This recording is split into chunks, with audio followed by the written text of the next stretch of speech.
প্রিয় দর্শক আসসালামু আলাইকুম। আপনারা জানেন যে আমাদের উপদেষ্টা পরিষদ নিয়ে কি হচ্ছে? সারা দেশে আন্দোলন শুরু হয়েছে যে আওয়ামী দূষরদেরকে, শেখ মুজিব প্রেমীদেরকে এই আ উপদেষ্টা মণ্ডলীর যে আ পরিষদে এখানে ঢুকানোর চেষ্টা করা হচ্ছে। অথচ ৩ মাস পার হয়েছে তারপরে এখনো পর্যন্ত অনেক শিক্ষার্থী যারা কিনা এই আন্দোলনে অংশ নিয়েছিল সেই যুদ্ধাহত যে মুক্তিযোদ্ধারা আছে, তাদের এখন পর্যন্ত চিকিৎসা হয় নাই। যারা মারা গিয়েছে তাদের পরিবারকে যথাযথভাবে এখন পর্যন্ত ক্ষতিপূরণ দেওয়া হয় নাই, তাদের পাশে দাঁড়ানো হয় নাই।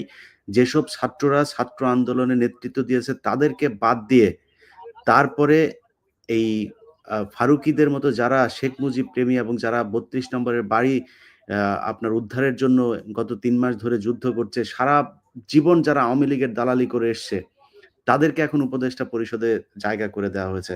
তো সেটা নিয়ে আমার সাথে এখন যুক্ত হচ্ছে পঙ্গু হাসপাতালের সামনে থেকে আয়াতুল্লাহ বেহেশতি তিনি আছেন আমাদের সাথে। কি হচ্ছে সর্বশেষ সেইখানে আ আ যেই স্বাস্থ্য উপদেষ্টা আছে তিনার ব্যাপারেও বোধহয় কিছু দাবি-দাওয়া আছে ছাত্রদের এবং যারা যুদ্ধাহত আমি তাদেরকে যুদ্ধাহতই বলব কারণ এই যুদ্ধে তারা আহত হয়েছেন। তাদের সর্বশেষ পরিস্থিতি কি সেটা জানতে আয়াতুল্লাহ বেহেশতির কাছে যাচ্ছি। বেহেশতি আপনি নিশ্চয়ই শুনছেন আমাকে? হ্যাঁ, আমি শুনতে পাচ্ছি আপনার কথা। আচ্ছা, কি হচ্ছে মানে আপনারা আ আ কি হচ্ছে ওইখানে এবং ছাত্রদের ওইখানকার আপনারা কি নিয়ে আন্দোলন করছেন? সর্বশেষ পরিস্থিতি একটু জানাবেন আমাকে। অ্যাকচুয়ালি বলতে গেলে এই মুহূর্তে আমি অবস্থান করছি লিটরে। এখানে দেখতে পাচ্ছেন আমার পিছনে হিউজ একটা ক্রাউড। আপনারা জানেন আজকে একটা অনাকাঙ্ক্ষিত ঘটনা ঘটেছে। অ্যাকচুয়ালি অনাকাঙ্ক্ষিত বললে ভুল হবে। ৫ই আগস্টের পর থেকে বিভিন্ন সময়ে বিভিন্ন মেডিকেল হসপিটালগুলোতে আপনারা জানেন যে যারা আহত হয়েছিল, যুদ্ধাহত যদি আমি বলি বা আন্দোলনে আহত যারা হয়েছিল, তারা বিভিন্ন সময়ে বিভিন্ন মেডিকেল কলেজে ভর্তি ছিল। তো সেই সময় থেকে এক ধরনের কথা এসেছিল যে যারা আহত তারা হচ্ছে ঠিকভাবে তারা কোনো ধরনের কোনো মেডিকেল ট্রিটমেন্ট গুলো ঠিকভাবে পাচ্ছে না, সেটা মেডিসিন হোক, মেডিকেল ট্রিটমেন্ট হোক, হসপিটালের সিট বুকিং হোক বা থেরাপি হোক, পরবর্তী সময় যেটা আই মিন ট্রিটমেন্টের পরবর্তী সময় যেটা ছিল। তো এই ট্রিটমেন্টটা ঠিকভাবে পাচ্ছিল না। তবে একটা সময় স্বাস্থ্য বিষয়ক একটা উপকমিটি গঠন করা হয় এই বিষয়টি দেখভাল করার জন্য।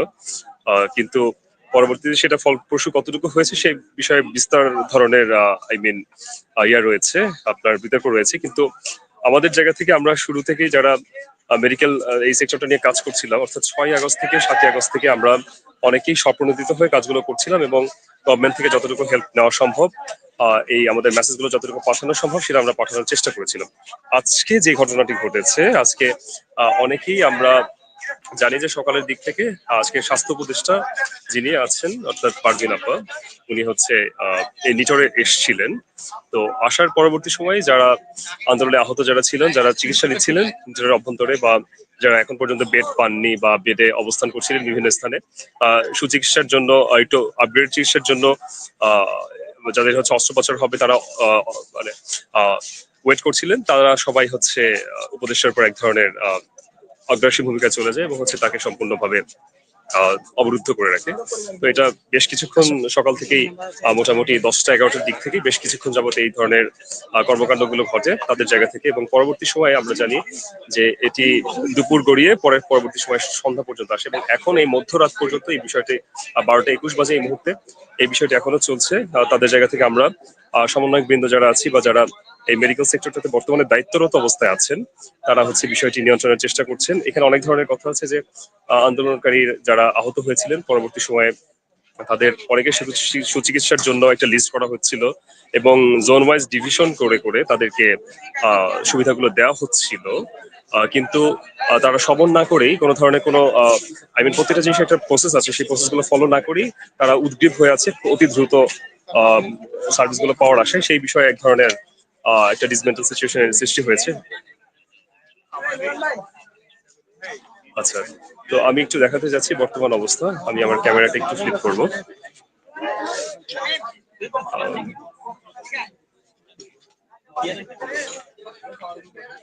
আচ্ছা, আমি যদি দেখাই এই যে এখানে সংবাদ সম্মেলন হচ্ছে এই মুহূর্তে।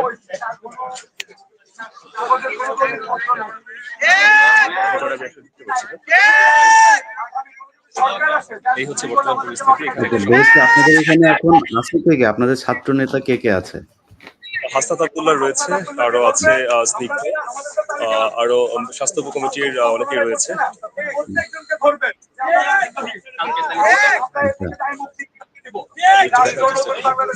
কিভাবে দায় মুক্তি দিবে? তারপরে হচ্ছে যে আমরা যে এখন পর্যন্ত রাস্তায় আছি, আমাদের যে চিকিৎসা নাই। গতকাল রাতে আমি আসতে পারি না, আপনারা ছিলেন, যে একটা 3 মাস পরে এসে শোনা লাগতেছে একজন ভাইয়ের হাত কেটে ফেলা লাগবে। তাহলে কি চিকিৎসা এতদিন হয়েছে? 3 মাস পরে তার হাত কেটে ফেলা লাগে। আমাদের ভাইয়েরা তার জন্য আহতদের জন্য 8 ব্যাগ রক্ত ম্যানেজ করে। আমাদেরকে নাকি ফ্রিতে চিকিৎসা দেওয়া হয়। আমাদের টাকা দিয়ে রক্ত কিনছি আমরা। আমাদের টাকা দিয়ে আমরা রক্ত কিনছি। তথাকথিত বিদেশ থেকে ডাক্তার আনছে।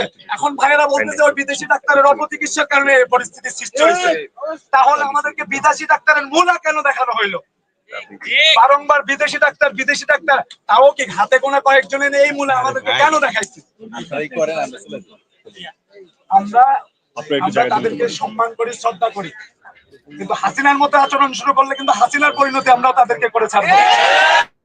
প্রিয় দর্শক, আপনারা এই পঙ্গু হাসপাতালের সামনের এখনকার পরিস্থিতি দেখছেন। এটা আসলে মানে কল্পনা করার মতো না যে এখনো পর্যন্ত হাসপাতালের বেডে কাতরাচ্ছে। আপনারা শুনছেন, আমরা সরাসরি সেখানে ঢোকার চেষ্টা করছি। যে পরিস্থিতিটা একটু চিন্তা করুন। এইসব বাদ দিয়ে তারা এখন সংস্কৃতি জগতের উন্নয়নের জন্য একজন মুজিব প্রেমীকে এনে তারপরে করছে। এই হচ্ছে আমাদের এই কথিত বিপ্লবী সরকারের অবস্থা। তো আমরা নিশ্চয়ই ছাত্ররা যেহেতু আবারও মাঠে নেমেছে এবং কালকে আসিফ মাহমুদ তিনি নিজে বলেছেন যে প্রয়োজনে আবারও বিপ্লবের ডাক দেওয়া হবে এবং চূড়ান্ত বিপ্লব তারা ঘটাতে যাচ্ছেন। তো অবশ্যই বাংলাদেশের মানুষ আগেও ছিল, এবারও তাদের সাথে থাকবেন আমাদের বিশ্বাস। যারা হাসপাতালে অন্তত এই যে চিকিৎসাহীন হয়ে এখন পর্যন্ত পড়ে আছে তাদেরকে যথাযথভাবে চিকিৎসার ব্যবস্থা করা, এবং আমি মনে করি যে সরকারের পক্ষ থেকে যারা হত্যার শিকার হয়েছে, যারা শহীদ হয়েছেন সেই শহীদ পরিবারগুলোকে ক্ষতিপূরণ দেয়া সহ এই উপদেষ্টা পরিষদে যথাসম্ভব ছাত্রদেরকে সংযুক্ত করা এবং আওয়ামী দোসর যারা আছে তাদেরকে অতি দ্রুত এখান থেকে সরিয়ে দেয়া, এবং বিশেষ করে আসিফ নজরুল যিনি এই ঘটনার সবচাইতে মাস্টার মাইন্ড, এই আওয়ামী দোসরদেরকে এখানে আবার ফের প্রতিস্থাপন করার জন্য এই আসিফ নজরুলকে যত দ্রুত সম্ভব আমার মনে হয় এখান থেকে সরানো উচিত। যাই হোক, আমার মনে হয় আয়াতুল্লাহ খুব চেষ্টা করছেন আসলে সেখানে যাওয়ার জন্য। আমরা খুব একটা সুবিধা করা সম্ভব হচ্ছে না। জি, তো কি বলছেন কি আয়াতুল্লাহ, মানে আপনাদের যারা এখানে আছেন তারা কি বলছেন, তাদের দাবি কি? যেখানে সরাসরি স্বাস্থ্য উপদেষ্টা বা স্বাস্থ্য মন্ত্রণালয়কে অনেকাংশেই দায়ী করা হচ্ছে, কারণ স্পষ্টভাবে বলা হচ্ছে যে আমরা যে ধরনের বিষয়গুলো নিয়ে কাজ করতে চেষ্টা করেছি শুরু থেকে, এই বিষয়গুলো নিয়ে তারা কোনো গ্রাহ্য করে নাই। আমাদের একটা রোড ম্যাপও দেওয়া হয়েছিল স্বাস্থ্য বিষয়ক যে উপকমিটি ছিল এবং হচ্ছে আমরা যারা শুরু থেকে কাজ করে আসছিলাম তাদের জায়গা থেকে, কিন্তু তারা এই বিষয়গুলোকে টোটালি কোনো আমলে নেয়নি এবং হচ্ছে তারা সম্পূর্ণ একই সাথে একেবারে তাদের জায়গা থেকে এমন কিছু ব্যক্তিকে, আপনারা জানেন যিনি যাকে স্বাস্থ্য উপদেষ্টা হিসেবে নিয়োগ দেওয়া হয়েছিল, উনি স্বাস্থ্য বিষয়ক কোনো কর্মকাণ্ডের সাথে কখনোই জড়িত ছিলেন না। তো এই বিষয়গুলোকে তারা স্পষ্টভাবে বলে দিতে চেয়েছে যে এটা অন্যতম কারণ যার কারণে এই ধরনের পরিস্থিতি সৃষ্টি হয়েছে। শুধু সেটাই না, এই বিষয়টি সব থেকে বেশি নিশ্চিত করার কথা ছিল যে যাদের রক্তের উপর আজকে আমাদের এই অন্তর্বর্তীকালীন সরকার টিকে ছিল, অর্থাৎ অন্তর্বর্তীকালীন সরকার যাদের রক্তের উপর বসে রাজ করছে, সেই বিষয়টাকে সবার আগে সর্বপ্রথম এখানে প্রাধান্য দেওয়া উচিত ছিল, কিন্তু সেটি সম্ভব হয়নি। এবং এর কারণে আজকে এই দীর্ঘ পরিক্রমায় এই বিষয়গুলো জমতে জমতে আজকে 3 মাস, জুলাই বিপ্লবের পরবর্তী সময় থেকে 3 মাস পর্যন্ত অতিবাহিত হয়েছে, কিন্তু এই বিষয়গুলো এখনো কোনোভাবেই সর্ট আউট করা হয়নি, যেটা অত্যন্ত দুঃখজনক। আমি নিজে একজন সমন্বয়ক এবং আন্দোলনকারী। আমি শুরু থেকে স্বপ্রণোদিত হয়ে এই কাজগুলো করছিলাম। আমি তখনও মেডিকেল ফি মওকুফ বা কোনো ধরনের সহযোগিতা সরকারের পক্ষ থেকে কিভাবে আসবে এই বিষয়গুলো তখন পর্যন্ত কোনো ঘোষণা আসেনি। তখন থেকে এরও আগ থেকে আমি আমার জায়গা থেকে আমি নিজে অনেক বড় একটা অঙ্কের ফান্ডিং তুলে আমি হচ্ছে এদেরকে সহযোগিতা করেছি। এখন পর্যন্ত সরকারি উদ্যোগে এবং আরো একটি ফাউন্ডেশন কাজ করছে, আপনি জানেন যে জুলাই স্মৃতি ফাউন্ডেশন। তো তারা একই সাথে দুটো ফাউন্ডেশন কাজ করার পরও এখন পর্যন্ত ওই ধরনের কোনো সুরাহা করা হয়নি। একই সাথে ডক্টর এটাও বলেছেন যারা হচ্ছে চোখে ইনজুরি, আই ইনজুরি যারা হয়েছেন তাদের ভাগ এরই চোখের কোনো ধরনের আই মিন কোনো ট্রিটমেন্ট, পার্মানেন্ট কোনো ট্রিটমেন্ট করা সম্ভব হবে না, হয়তোবা চোখের যদি চিরতরে নষ্ট হয়ে যেতে পারে এই ধরনের কথা সরাসরি ডক্টরদের কাছ থেকে জানিয়ে দেওয়া হয়েছে। আপনি এটাও জানেন যে বাইরে থেকে চায়না এবং রাশিয়া থেকে এবং বিভিন্ন বহির্বিশ্ব থেকে আমাদের এখানে ডক্টর আসছেন, ডক্টরের বিশেষজ্ঞ টিম, এবং তারা হচ্ছে এসে মাধ্যমে যে ধরনের রিপোর্ট দিয়েছে সেই অনুযায়ী ট্রিটমেন্ট করাতে হলে সবাইকে অনেককেই দেশের বাইরে পাঠাতে হবে। অনেকে লিম্প ইনজুরি আছে, পা কেটে ফেলতে হচ্ছে, আবার অনেককে উচ্চ ট্রিটমেন্টের জন্য দেশের বাইরে নিয়ে যেতে হবে। এই বিষয়গুলোকে আসলে স্বাস্থ্য বিষয়ক স্বাস্থ্য মন্ত্রণালয় এবং স্বাস্থ্য বিষয়ক যে উপদেষ্টা রয়েছেন তার জায়গা থেকে কতটুকু উনি সফল হলেন সেটা আসলে এখন অনেক বড় প্রশ্নের দাবিদার রাখছে। এই ছিল সর্বশেষ পরিস্থিতি আর কি। জি, আয়াতুল্লাহ আপনাকে ধন্যবাদ। হাসনাত আপনাদের সাথে আছে। হাসনাত কি বলছে? হাসনাতের বক্তব্য কি এখানে? হাসনাতের সাথে এখন পর্যন্ত আমি ভিতরে গিয়ে যোগসাজশ করতে পারিনি। সে এখন প্রেস কনফারেন্সে দাঁড়িয়ে কথা বলছে। তাদের জায়গা থেকে যে দায়িত্বটা যার উপর অর্পণ করা হয়েছিল তা আমি একটা পর্যায়ে দেখলাম যে তাদের সাথে তাদের এক ধরনের বাকবিতণ্ডাই হচ্ছে, যে অর্পণ যাদের উপর করা হয়েছে তারা ঠিকভাবে দায়িত্বগুলোকে পালন করতে পেরেছে কিনা সেই বিষয়ে প্রশ্ন চলে আসছে এখন। যেহেতু সমন্বয়ক বৃন্দদের জায়গা থেকে তাদের দায়িত্বগুলো ডিভিশন করা ছিল, বিভিন্ন অংশে ভাগ করা ছিল। এই অঞ্চলে যার দায়িত্ব ছিল, আপনি জানেন যে কতগুলো প্রতিনিধি অ্যাসাইন করা হয়েছে, নির্দিষ্ট প্রতিনিধি নির্দিষ্ট অঞ্চলের দায়িত্বে আছে। কেউ বিভিন্ন বিভাগীয় দায়িত্বেও আছে, যেমন নাক কান গলা বা হচ্ছে গ্যাস্ট্রোলজি বা অন্যান্য যে বিভাগগুলো, এভাবে ডিভিশন ওয়াইজ হচ্ছে দায়িত্ব ভাগ করে দেওয়া আছে। এই অঞ্চলের দায়িত্ব যার ছিল তাকে এক ধরনের দোষী সাব্যস্ত করা হয়েছে। তো এই জায়গা থেকে তার ভূমিকা এবং হচ্ছে একই সাথে স্বাস্থ্য উপদেষ্টা আজকে যে অকারেন্সটা ঘটে গেল, যে তার লিটারেলি তার গাড়ি সবাই ঘিরে ধরেছিল, আহতদের পরিবার এবং নিহতদের পরিবার। আরেকটি বিষয় এখানে উল্লেখ করা বলাই বাহুল্য, যেটা হচ্ছে যে এই সুযোগ নিয়ে আওয়ামী দোসর বা স্বৈরাচারী দোসর যারা আছে তাদের অবস্থান তারা কিভাবে জানান দিচ্ছে বা এটাকে কিভাবে তারা ইউজ করছে ব্যাপার। তাদের জায়গা থেকে তারা অবশ্যই এই বিষয়টিকে হালকাভাবে নিচ্ছেন এবং তারা ইম্পোস্টার হয়ে ভিতরে ঢুকেও কোনো ধরনের কোনো ক্রু করার চেষ্টা করছে কিনা সেটা অনেক বড় একটা ব্যাপার আসলে। এই ধরনের বিষয়গুলোকে আমাদের সমন্বয়কদের জায়গা থেকে এই ধরনের বক্তব্য আমরা স্পষ্ট করে বলছি আর কি। আচ্ছা, আপনার কাছে আমি শেষ একটা প্রশ্ন আয়াতুল্লাহ, আপনার কাছে আমি শেষ একটা প্রশ্ন করি। সেটা হচ্ছে যে আপনি নর্থ সাউথ ইউনিভার্সিটির একজন কোঅর্ডিনেটর এবং একজন আন্দোলনের সমন্বয়কদের মধ্যে একজন, বলা চলে যে অগ্রভাগে যারা ছিল তাদের মধ্যে একজন। আপনি সহ যারা প্রাইভেট ইউনিভার্সিটি থেকে যারা এই আন্দোলনে যুক্ত হয়েছিলেন, ইস্ট ওয়েস্ট, ব্র্যাক, তারপরে নর্থ সাউথ, এইসব বিশ্ববিদ্যালয়গুলোতে যারা আপনারা সম্পৃক্ত হলেন, মানে তারা হঠাৎ করেই এত পিছিয়ে গেলেন কিভাবে? মানে আপনারা এই যে আমাদের সামনে এখন কোথাও নাই, উপদেষ্টা পরিষদের কোথাও আপনারা নাই, আলোচনাতেও নাই, মিডিয়াতেও নাই। মানে আপনাদেরকে কি দূরে ঠেলে দেওয়া হয়েছে নাকি আপনারাই দূরে সরে গিয়েছেন?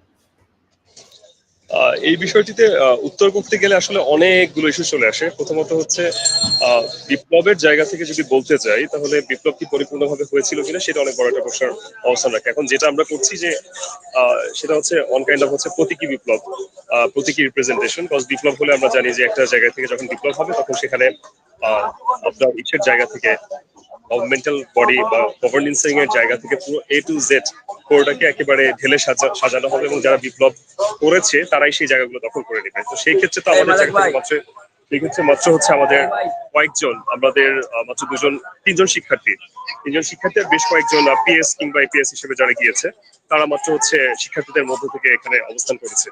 এখন এখানে আরো একটু কমপ্লিকেটেড বিষয় হচ্ছে, যেহেতু এখানে রিপ্রেজেন্টেশনের জায়গা থেকে সবাই ছিল, বিভিন্ন রাজনৈতিক দলও তাদের পার্টিসিপেশন ছিল, কিন্তু বৈষম্য বিরোধী ছাত্র আন্দোলনের ব্যানারে যেহেতু বিপ্লবের মেইন সূতিকাগার ছিল বা প্রধান যে কেন্দ্রবিন্দু ছিল, তো সেক্ষেত্রে তাদের রিপ্রেজেন্টেশন অমন ভাবে হয়নি। অর্থাৎ এটি একটি বিপ্লবের প্রতীকী হিসেবে তাদেরকে রিপ্রেজেন্টেটিভ হিসেবে জাস্ট 2 থেকে 3 জন এসে রাখা হয়েছে, উপদেষ্টা মণ্ডলীতে রাখা হয়েছে। আর বেসরকারি বিশ্ববিদ্যালয় সরকারি বিশ্ববিদ্যালয়ের সাথে এক ধরনের স্টেরিওটাইপ যে করা হয় এটা অনেক আগে থেকে ছিল। তো এই জায়গা থেকে আমরা আমাদের রিপ্রেজেন্টেশনের জায়গা নিয়ে কিভাবে, মাত্র 3 মাস তো অতিবাহিত হলো, সামনে রিপ্রেজেন্টেশনের জায়গা থেকে কিভাবে এই বিষয়ে এখন পর্যন্ত কোনো আশ্বস্ত করা হয়নি।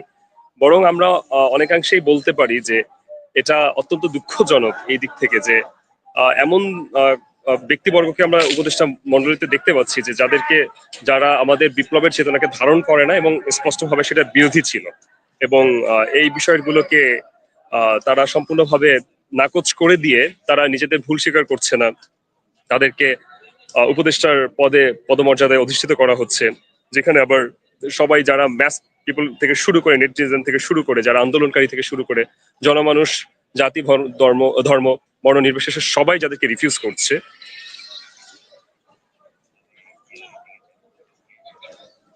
আচ্ছা, ওকে। তো এই অবস্থানে অ্যাকচুয়ালি আমাদের অত্যন্ত দুঃখজনক এই বিষয়টি যে আমরা আমাদের রিপ্রেজেন্টেশনের জায়গা এখন পর্যন্ত এখানে নিশ্চিত করা হয়নি, কিন্তু এমন ব্যক্তিদেরকে দেওয়া হচ্ছে যাদেরকে সম্পূর্ণভাবে আমরা প্রত্যাখ্যান করেছি এবং যারা এই আন্দোলনের মূল চেতনার সাথে সম্পূর্ণ সাংঘর্ষিক। তো এই জায়গা থেকে আমি আসলে আমাদের অবস্থানটা সত্যি পরিষ্কার করে বলতে গেলে আসলে আমরা এখন পর্যন্ত ওই ধরনের কোনো রিপ্রেজেন্টেশন আমরা দেখাতে পারিনি, পলিসি মেকিং এর জায়গায় বলি আর যেখানে বলি।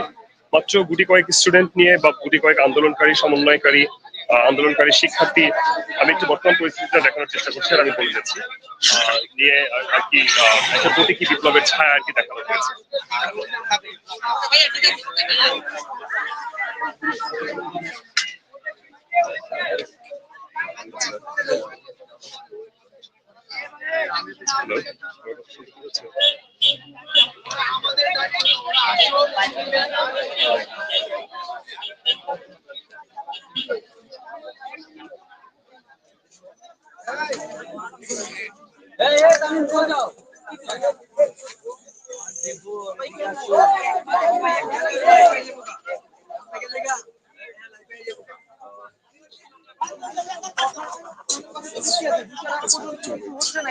আমাদের জায়গা থেকে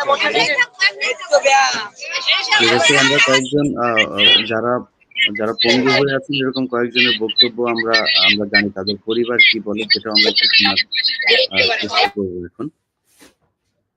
জি, আমরা পরিবারগুলোকে দেখি এবং যারা পঙ্গু হয়ে আছে, আয়াতুল্লাহ আপনি একটু যারা পঙ্গু হয়ে আছেন এখানে এবং পরিবার, তাদের কি অভিযোগ সেগুলো আমরা একটু শুনবো।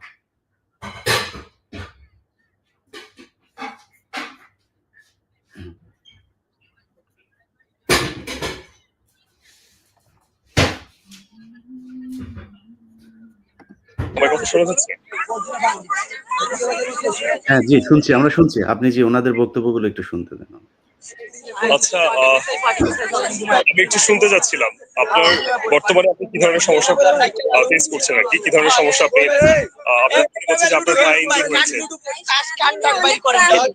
আচ্ছা, আপনি কি কোথায় কিভাবে আহত হয়েছিলেন? আচ্ছা, জুলাই 18 তারিখে। আচ্ছা, কি গুলি লেগেছিল পায়ে? না, আমার গুলি লাগে নাই। আমাকে নিঃসংযোগভাবে ছাত্রলীগে ছেলে ফেলে রাখা ভাই বানানোর পরে আমার পিছনে কোপ মারে, তারপর আমার নার্ভ কেটে ফেলতে হয়েছে। আচ্ছা, আপনি কি এখন পায়ে একেবারে হাঁটতে পারছেন না? না, আমার প্রায় হাঁটতে আরো প্রায় 2.5 বছর সময় লাগে। 2.5 বছর সময় লাগবে। আপনার উন্নত চিকিৎসার জন্য কি করা হয়েছে এখন পর্যন্ত? কি ধরনের পদক্ষেপ নেওয়া হয়েছে এখন পর্যন্ত? ভাই এই যে ওডি চালাই, এই কাছে জীবনের উপর দিয়ে 4টা ওডি হয়ে গেল ভাই। আমি কোনো বাইরে এখনো কোনো উন্নতি পাইনি। আচ্ছা, আপনি সব ধরনের সুযোগ সুবিধা কি পাচ্ছেন? না ভাই, জাস্টিস ম্যান নাই ভাই। জি, আপনার ইয়ে করেন,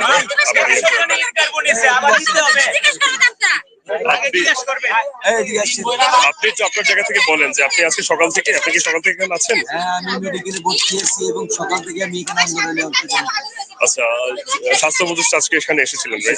আচ্ছা, আপনাদের সাথে কি ধরনের মানে বক্তব্য হয়েছে বা কি ধরনের কথাবার্তা হয়েছে?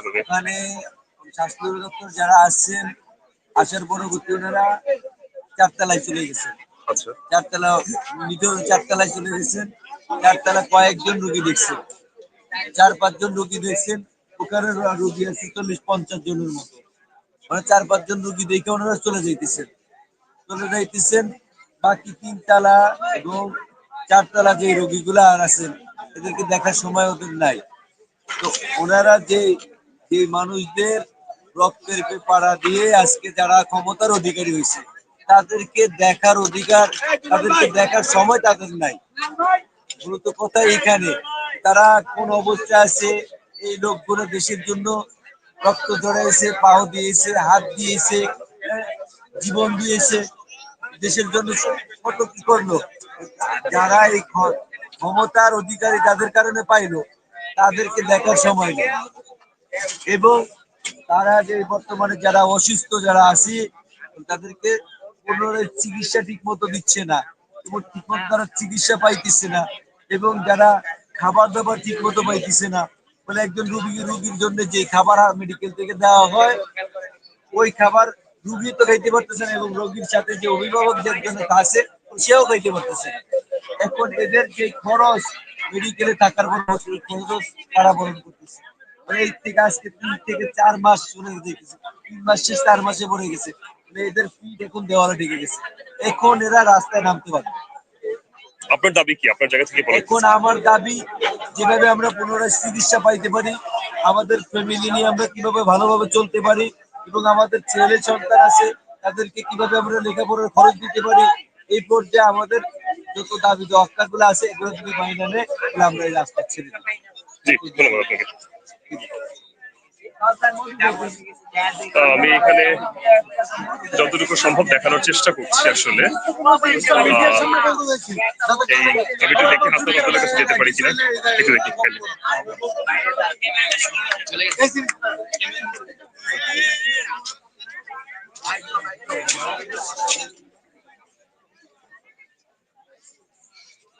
হ্যালো, আমার কথা শোনা যাচ্ছে? জি, আয়াতুল্লাহ, আমরা শুনছি।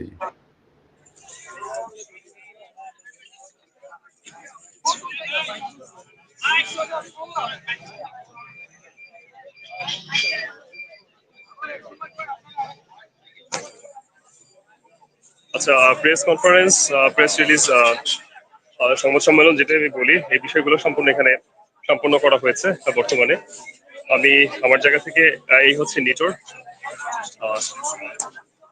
এখানে, আর ভিতরে এখনো রাত এই 1টা প্রায়, এখনো মানুষ এখানে অবস্থান করছে, আহতদের পরিবার যারা আছে।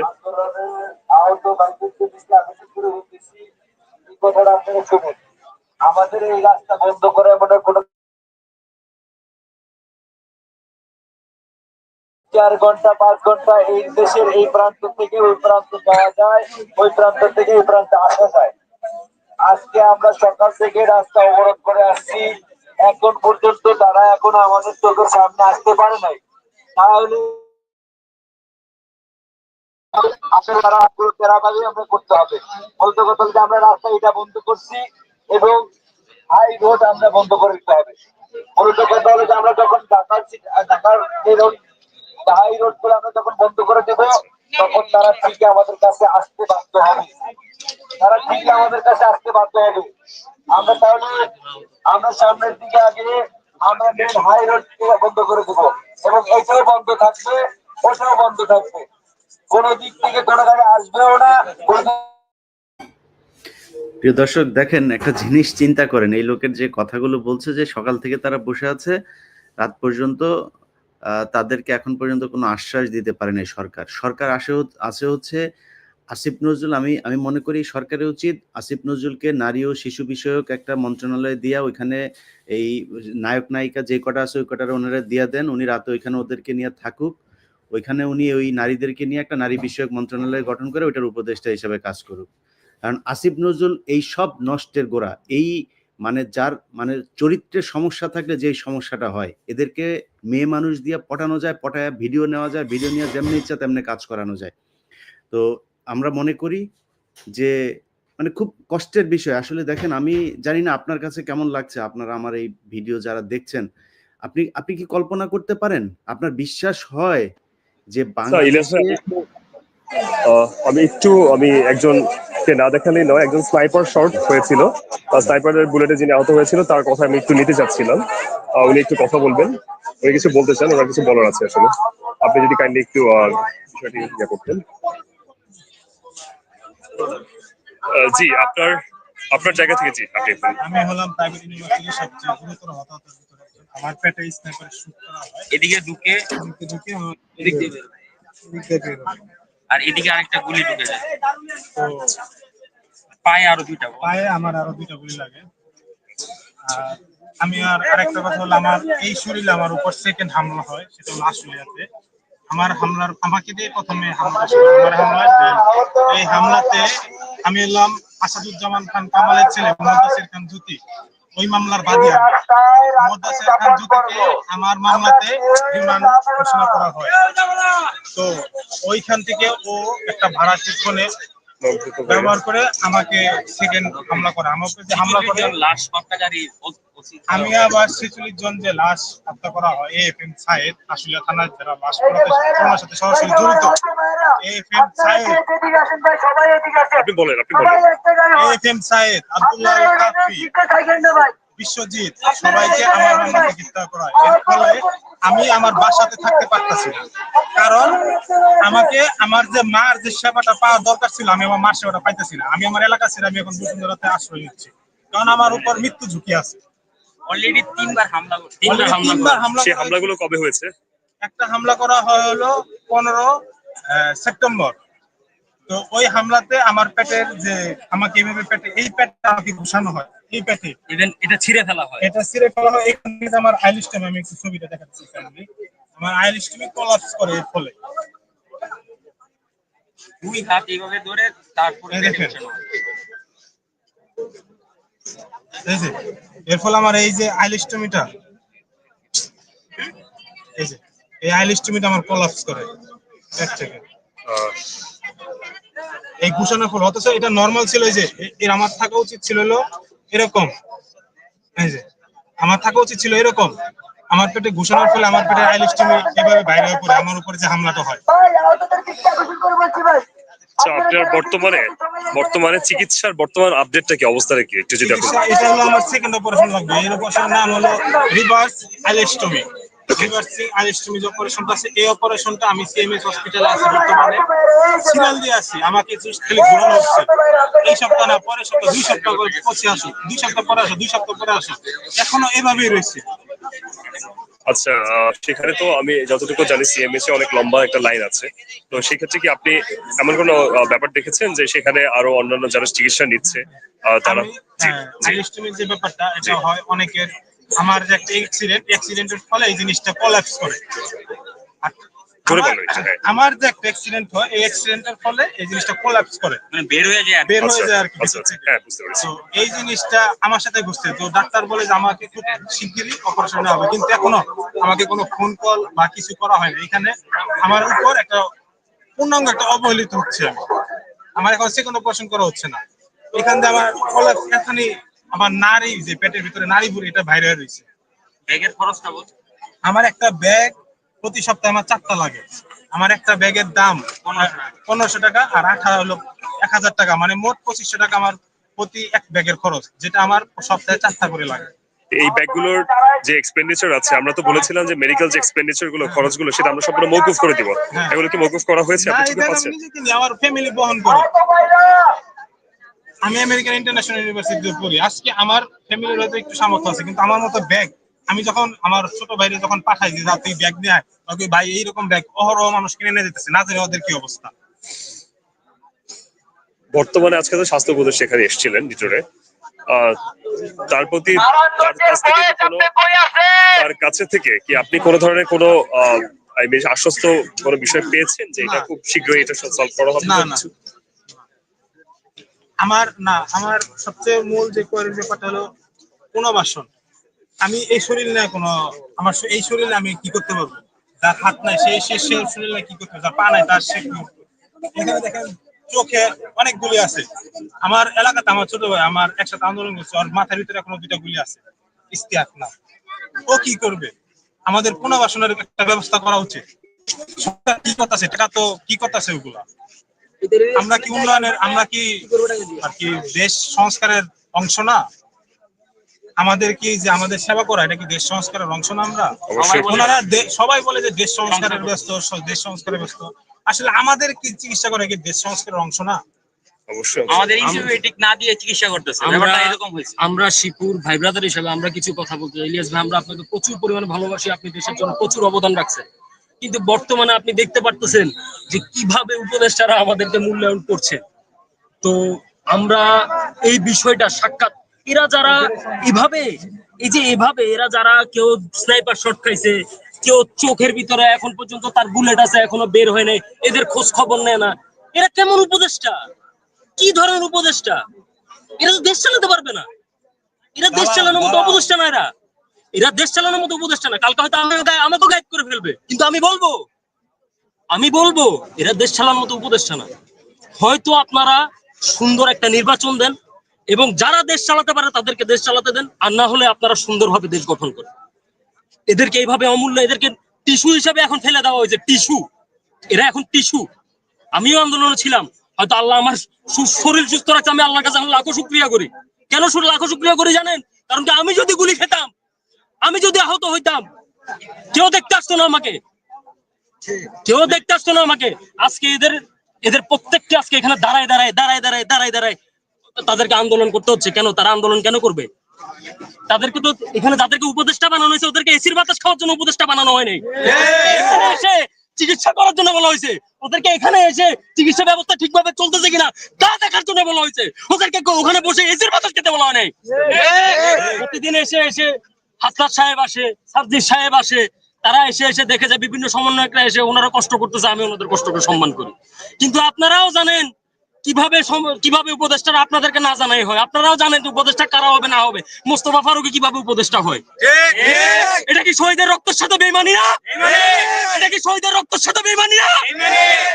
তার মানে কালকে যদি আমিও গুলি খেয়ে যদি মারা যেতাম, আমার কবরটা হয়তো, নিতর দেহটা হয়তো কবরস্থানে পড়ে থাকতো, আর এখানে দেশে এভাবেই করে দেশ চলতো। ঠিক। আজকে স্বাস্থ্য উপদেষ্টা এখানে আসছিলেন, ওনার জায়গা থেকে আমরা জানি ওনাকে অবরুদ্ধ করা হয়েছে। উনি এখানে কেন আসবে? ওনার এখানে থাকা উচিত আমার মতে।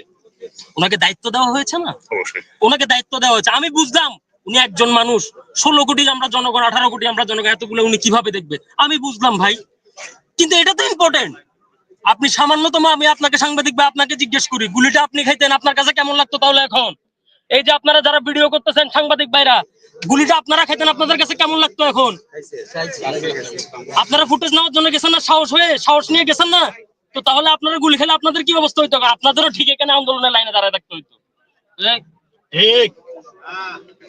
আজকে আহতদের যেভাবে আহতদের উপর হামলা করা হচ্ছে বা বিভিন্ন সমন্বয়কদের উপর হামলা করা হচ্ছে, যারা ছাত্র আন্দোলনের সাথে জড়িত ছিল তাদের উপর যে হামলা করা হচ্ছে, এই হামলাটা কেন করা হচ্ছে? এর পিছনে কারা? বা এর যে আমার উপর যে হামলাটা হয়, আমি এর নামে এর বিরুদ্ধে মামলা করি, অথচ মামলার আসামিরা জামিনে ঘুরতেছে। এটা কি চোখের সামনে দিয়ে ঘুরতেছে, অথচ আমার হাত এমনি করে রাইকে আমার পেটে ঘুষাইছে। আমার এই পেটে আমার আইলিশ তুমি বাইর করে দিছে নারী বুড়ি এখান দিয়ে।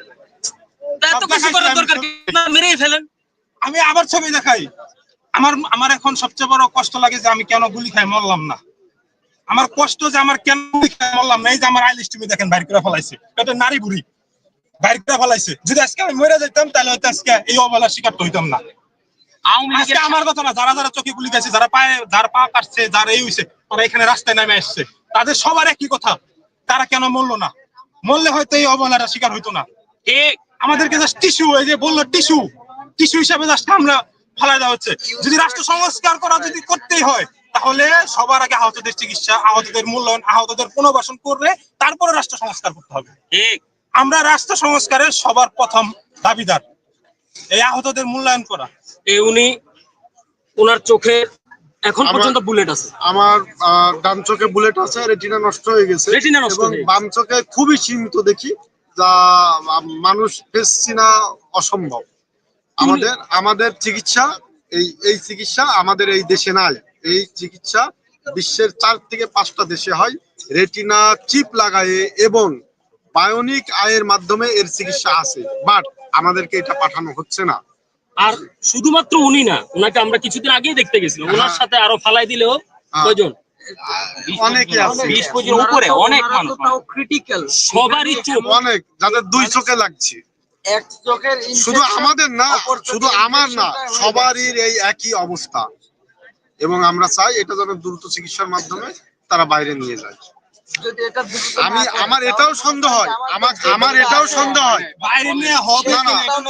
আচ্ছা, আমার এটা সন্দেহ হয় আমাদের আরো কালক্ষেপণ করে, আমাদের দীর্ঘস্থায়ী ভাবে অন্ধ রেখে অথবা পা হাত কেটে এটা দেখিয়ে মানুষের সিম্প্যাথি নিয়ে সারা জীবন রাজনীতি করতে চায় কি, এটাও আমাদের সন্দেহান।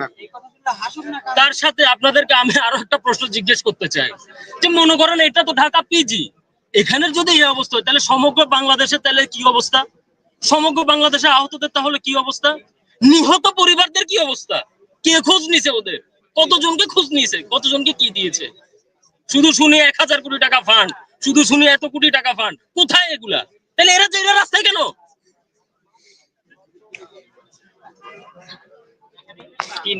এবং অপর আল্লাহ তার ইবাদতের পরে সব থেকে বেশি মূল্যায়ন করছে তার সৃষ্ট জীব মানুষকে, এবং যা কিছু তৈরি করছে সব এই মানুষের জন্য। সুতরাং দেশ সংস্কারের আগে মানুষকে সংস্কার করা এই সরকারের প্রয়োজন। মানুষকে মূল্যায়ন দেওয়ার সবচেয়ে আগে অগ্রাধিকার দেওয়া প্রয়োজন। মানবতার ধর্ম নাম ইসলাম, যেহেতু এটা একটা মুসলিম কান্ট্রি, সুতরাং মানবতার ধর্ম আগে পালন করা লাগবে এবং আমাদের চিকিৎসার ব্যবস্থা করে তারা হচ্ছে অন্য কিছু করা উচিত। মানুষ সংস্কার করা আগে উচিত, দেশ সংস্কার আগে না। চিকিৎসার ব্যবস্থা করলে হবে না। শহীদের আমরা যারা যারা শহীদের ফ্যামিলিতে দেখতে গেছি, তো ওরা সবার একটা কথা আমার চোখের সামনে দিয়া আমার ছেলে হত্যাকারীকে আমার চোখের সামনে দিয়ে যাইতেছে। এগুলার কি বিচার হবে না? এগুলার কি বিচার আদৌ কি সম্ভব নাকি সম্ভব না? যদি সম্ভব না হয় তাহলে বলে দেখ। আমি ছোট একটা কথা বলতে চাই, মাননীয় উপদেষ্টাকে সম্মান রেখে ওনাকে সম্মান করে আমি বলতে চাই, দেখেন আপনি একটা চেয়ার পেয়েছেন, ওটা খুব মূল্যবান চেয়ার। কেন মূল্যবান জানেন? ওটা রক্তের চেয়ার, অনেক রক্তের উপরে ওই চেয়ারটা না দাঁড়ানো। আপনার না অনেক কাজ করতে হবে। আমি জানি আপনি একজন মানুষ, আপনার কাছে অনুরোধ করব, এভাবে অনুরোধ করব, আমি তো সুস্থ সবল আছি, অনেকে তো অনেক হাই পাওয়ারি ওষুধ খেয়ে ওদের হয়তো মাথা কাজ করে, ওরা ঠিকভাবে কথাও বলতে পারে না। আমি অনুরোধ করে আপনার কাছে বলবো, আপনি দয়া করে এদের যা চায়, এরা যেভাবে চায়, যেভাবে সুন্দর হবে, আপনি ওভাবে তাদেরকে দেওয়ার ব্যবস্থা করেন। ঠিক, আপনি তাদেরকে আর যদি না পারেন, অনেক যোগ্য মানুষ আছে।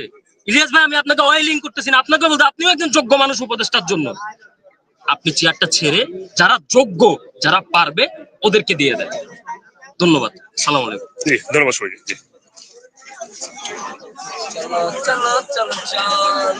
দর্শক, আপনারা শুনছেন, আসলে আমি নিজেও জানি না যে এই অবস্থা এখনো দেশে চলছে।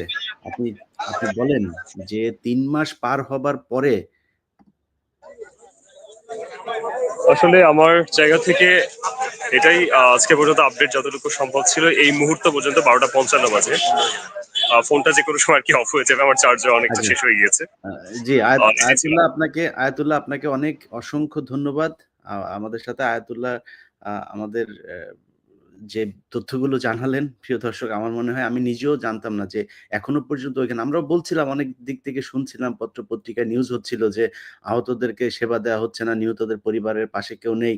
কিন্তু এরকম যে অবস্থা একদম রাজধানীর, মানে এই প্রশাসনের নাকের ডগায় এই অবস্থা, এটা বিশ্বাস করতে আসলেই কষ্ট হচ্ছে। যাই হোক, আপনারা দেশের মানুষ যারা আছেন, আমরা এমন একটা দেশ চেয়েছিলাম যে ৫ তারিখের পরেও আমাদের এইভাবে সরকারের বিরুদ্ধে দাঁড়াতে হবে, এটা কল্পনা করি নাই। আমরা সে আগেও নির্যাতিত ছিলাম, আগেও যেভাবে সংখ্যালঘুদের মতো ছিলাম, এখনো মনে হচ্ছে সেই একইভাবে সরকারের লোকজনের মানে প্রতিপক্ষ হিসাবে দাঁড়িয়ে আছি। সমস্যা নাই। বাংলাদেশের মানুষের যে দোয়া, যে ভালোবাসা বিগত দিনে পেয়েছি, ওইটাই যথেষ্ট আমাদের জন্য। এবং আমি আবারও দাবি করছি বর্তমান যে সরকার আছেন তাদের কাছে, যে ছাত্রদের অনেকেই বলছেন যে ডক্টর পিনাকি ভট্টাচার্য, তিনি তার এই মেডিকেল খাত নিয়ে বিভিন্ন ধরনের কাজ তিনি আগেও করেছেন, তাকে স্বাস্থ্য উপদেষ্টা হিসাবে তারা দেখতে চান। এবং ডক্টর কনক সারোয়ার, তিনিও দেশের বাইরে আছেন। তিনিও তাকেও যদি নাকি সঠিকভাবে মূল্যায়ন করা হয় এবং কোনো একটা মন্ত্রণালয়ের দায়িত্ব দেওয়া হয়, আমার মনে হয় তারা সেই দায়িত্বগুলো পালন করবে। এবং আমি বারবার এই কথাগুলো যখন বলি, সেটা আপনাদেরকে সাথে সাথে বলে রাখি যে আপনারা অনেকেই দেশে যাওয়ার কথা বলেন। তো আমি সেই দেশের যে বর্তমান পরিস্থিতি, এই পরিস্থিতিতে এখনো দেশে যাওয়ার মতো কোনো সিদ্ধান্ত নেইনি, বা আমার ব্যক্তিগত কিছু সমস্যা আছে, সেগুলোর কারণে আমি হয়তো আরো সময় লাগবে আমার, সেটা হয়তো ২ বছর ৪ বছর লাগতে পারে, আমি জানি না কতদিন লাগবে। অবশ্যই এই দেশে যেতে ইচ্ছা করে, দেশে ইনশাআল্লাহ যাব, কিন্তু এই মুহূর্তেই না। সো কনক সারোয়ার এবং পিনাকি ভট্টাচার্য তারা আছেন, তাদেরকে আমি মনে করি এখানে করা দরকার। ব্র্যাক ইউনিভার্সিটির আসিফ মাহতাব তিনি আছেন, তাকে আমি মনে করি যে এই সরকারের একটা পার্টে আনা যায়। স আ হাসনাত আব্দুল্লাহ এবং সার্জিস আলম সহ ছাত্র আন্দোলনে যারা ছিল, আক্তার হোসেন আছেন, এই ধরনের যারা ছিল, যারা আসলে এই সরকারের ১৫ বছরে নির্যাতিত এবং আন্দোলনে সরাসরি সম্পৃক্ত হয়েছেন, তাদের অ্যা কে আমি মনে হয় মূল্যায়ন করা উচিত উপদেষ্টা মণ্ডলীতে। এবং মাহফুজ আলমকে আমি মনে করি তিনি যেভাবে প্রধান উপদেষ্টার বিশেষ সহকারী ছিলেন, তাকে ওইখানেই রাখা উচিত। কারণ তাকে সরিয়ে দিয়ে এখন ডক্টর মোহাম্মদ ইউনূসের কান ভারী করবেন হচ্ছে আসিফ নজরুল সহ যারা এই সরকারের সাথে এখন আঁতাত করেছে। অর্থাৎ আওয়ামী লীগের সাথে যারা আঁতাত করে এখন এই বাংলাদেশের মানুষের বিরুদ্ধে দাঁড়িয়েছে, তাদেরকে আমার মনে হয় এখান থেকে সরানো উচিত। যাই হোক, সবশেষ আ সরকারের কাছে অন্তত আজকের বিষয়টা নিয়ে কথা বলি যে হাসপাতালে এখনো যারা আছে তাদেরকে খুব দ্রুত তাদের চিকিৎসা দরকার। আ তাদের এই চোখের, হাতের, পায়ের এই চিকিৎসাগুলো যত দেরি হবে তত তাদের ক্ষতি হবে। এই ক্ষতিগুলো আর হতে দিবেন না। আমরা এটার জন্য আবারও কোনোদিন ভিডিওতে কথা বলতে হবে, আ এটা মনে করি হবে না। এটাই আপনাদের কাছে প্রত্যাশা।